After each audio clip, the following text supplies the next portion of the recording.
Today on Stacy Links Presents, I will talk about hair coloring by viewer request. When I come back.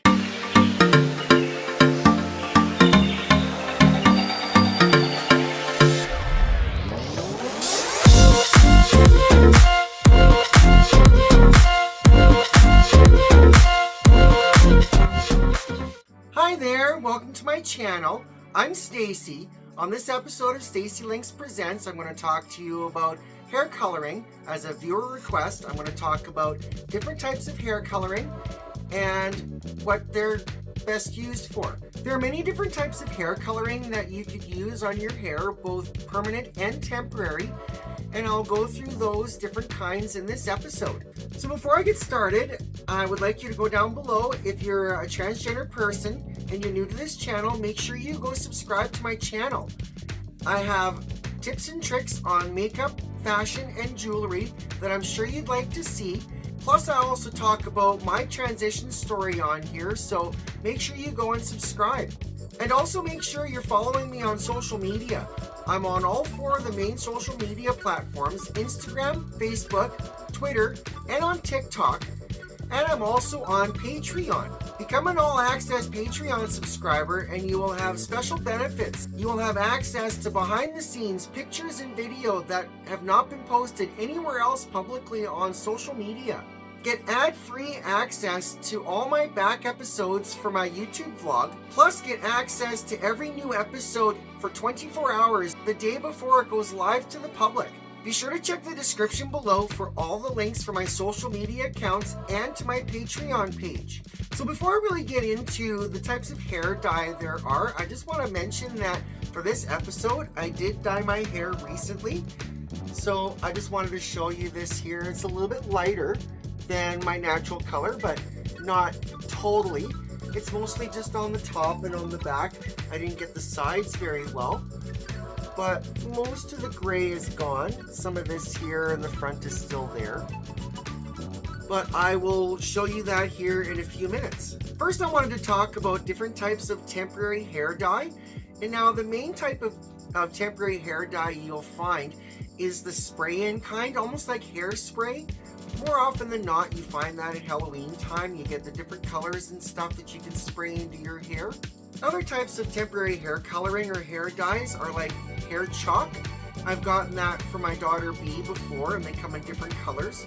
And you just rub them into your hair, and they color your hair, and they can easily wash out at the end of the day. Another type of temporary hair coloring that I've tried here recently is this Clairol Color Crave temporary hair coloring, and this is supposed to be like hair makeup.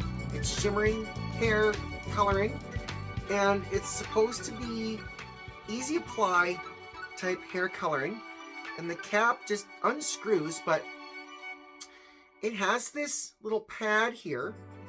And the problem that I find with this is you really have to squeeze to get it to come out. It makes a huge mess, and I find that it actually comes out the sides here where there's cracks around the edges there, and it doesn't really work too well. It's really messy and it gets all over the place, so I wouldn't recommend using this type of temporary coloring. But if you could find something, I've seen ones that have kind of the brush type applicators, and those are way better, I think. Alright, so then the most popular type of hair coloring is the permanent hair dye that you put in your hair, and there's a process to getting it to work. I decided to dye my hair before doing this episode so I could actually share a personal experience on doing hair dye. And in the intro, I showed the product that I used to dye my hair with. It is the Revlon Color Silk Beautiful Color in the medium brown shade number 41. And this is a really easy to use hair dye. It's only a 2-part with conditioner. You mix the base and the color together, shake it up really good, and then you put it all in your hair. And for someone like me, leave it for about 25 to 30 minutes total time, and then rinse it out. And I like to do the shower method to rinse out my hair. in that way, because then I'm not worrying about what is going on with my sink faucet. I don't need to worry about having to clean out my sink after.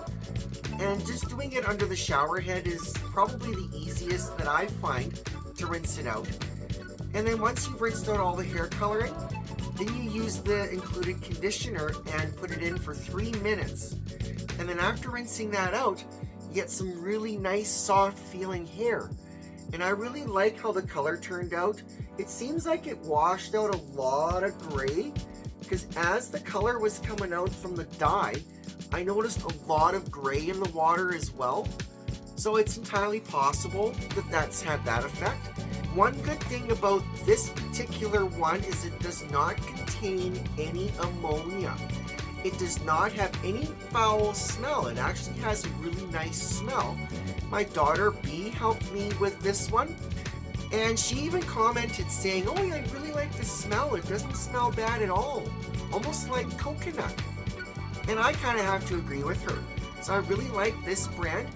So getting a product like this is definitely way cheaper than going to get your hair colored in a salon, where you pay upwards of $60, $80, $100 or even more to get your hair colored. Now, if you're not comfortable doing it yourself and you can afford to pay that much money, it's a good thing to do to go into the salon and make sure it's done properly and fully. And that was my problem with this, is I didn't get enough hair dye around in the front and the sides here, and in certain parts around there, so the gray still kind of shows through here. And I may actually try using another kind of a product that I'm going to show you here right now, is this Rapid Brush-In Touch-Up Permanent Root Fixer Hair Dye. And this is about a medium brown as well. And I haven't opened this package yet. I wanted to wait till after I tried the hair dye before trying this, and I'm probably gonna try it on my roots and see if it helps in the front part here and around there, and I'm sure it will. So this is a really great one. I bought this at the Dollar Tree here for $1.50, as you can see there. The Revlon one I managed to find at Dollarama for $4. And these ones generally don't cost that much in the pharmacies or other places that carry them, Walmart or whatever, generally between $8 and $14. And again, you kind of have to be comfortable doing it yourself. It took a little convincing for me to get B to help me do it. And all I was telling her was that I just need you to make sure that it's distributed properly in the back for me. And she was concerned that, what if I do something wrong and mess it up? And I said to her, if anything goes wrong, that's on me, not on you. So, but I actually like how it turned out. So I'm gonna give this a try at some point later and maybe give an update. Make sure you're following me on social media, on TikTok especially.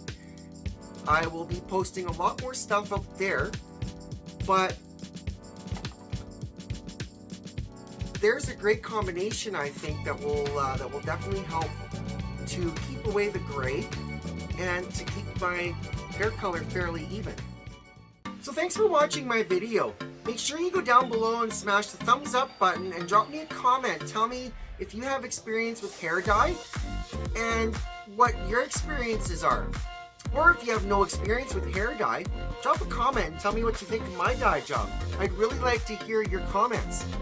So I'll see you next time. Bye!